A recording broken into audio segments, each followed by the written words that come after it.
Every night, like clockwork, a father would step into his 7-year-old son's room to say goodnight. It wasn't just a routine, it was an unspoken promise, a ritual they shared. The boy needed this moment. Without it, sleep would elude him. Tonight, however, was different. The air in the house felt heavier, as though something unseen lingered just out of reach. The father pushed the door open, its hinges groaning softly. A faint, warm light from the nightlight spilled across the room, creating shadows that stretched and twisted along the walls. There, under the blanket, was his son. But something about him felt off. The father hesitated for a moment, his hand still on the doorknob. His son looked normal at first glance. Same bright eyes, same tousled hair. But the grin, that grin stretched across his face unnaturally, wide and frozen, like it didn't belong there. It wasn't the playful smile he usually had after a good night story. No, this was different. Eerily different. "You okay, buddy?" the father asked, his voice steady despite the unease creeping up his spine. The boy nodded, his head tilting slightly, but the grin never faltered. "Daddy, check for monsters under my bed," he said, his voice calm but carrying an edge that made the father's stomach twist. For a moment, the father considered saying no. He almost turned to leave.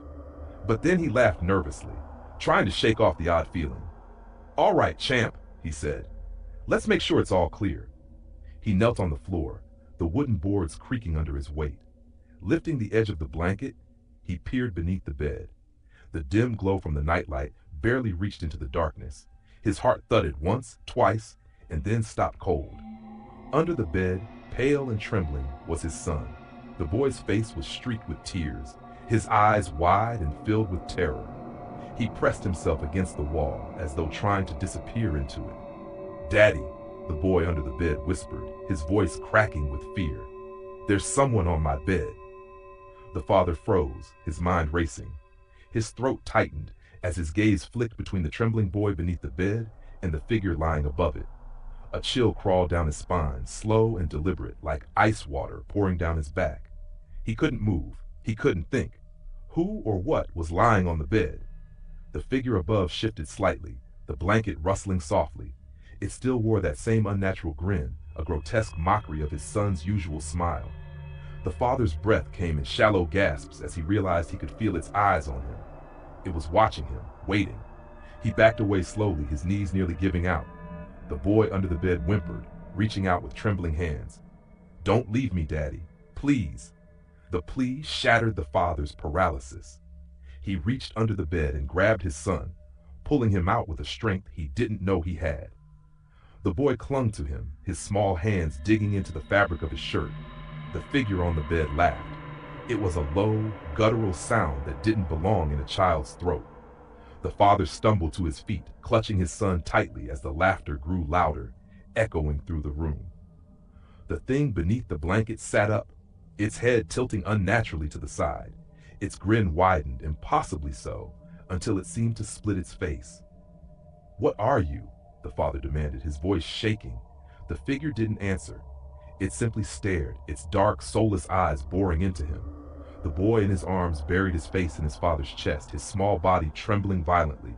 The father backed toward the door, his every instinct screaming at him to run, to get out of this room, this house, this nightmare. As he reached the threshold, the laughter stopped abruptly. The silence that followed was deafening. The figure tilted its head again, its grin faltering for the first time. "Daddy?" it said, its voice distorted and wrong, as though someone was mimicking his son. "Don't you love me?" The father hesitated, the question slicing through him like a knife. It was his son's voice, yet it wasn't. The thing on the bed began to rise, its movements jerky and unnatural, like a marionette being yanked upward by unseen strings. "Get out," the boy in his arms whispered. "It's not me. Get out now." The father didn't need to be told twice. He bolted from the room, slamming the door shut behind him. The sound of the lock clicking into place was like a gunshot in the silence. He didn't stop running until he and his son were out of the house, the cool night air hitting them like a wave. They sat in the car, the father gripping the steering wheel so tightly his knuckles turned white. The boy curled up in the passenger seat, his eyes darting nervously toward the house. Neither of them spoke, their breaths coming in ragged gasps. The house loomed behind them, its windows dark and empty. But as the father started the car and pulled away, he could have sworn he saw something move in the bedroom window. Something that looked like his son, grinning that same unnatural grin. They never went back to that house. The father tried to explain what had happened to friends, to family, but no one believed him. They said he was overtired, that he'd imagined it. But every night, as he tucked his son into bed in their new home, he couldn't shake the feeling that something was watching, waiting. And sometimes, late at night, he would hear it. The laughter, low, guttural, and echoing just outside his window.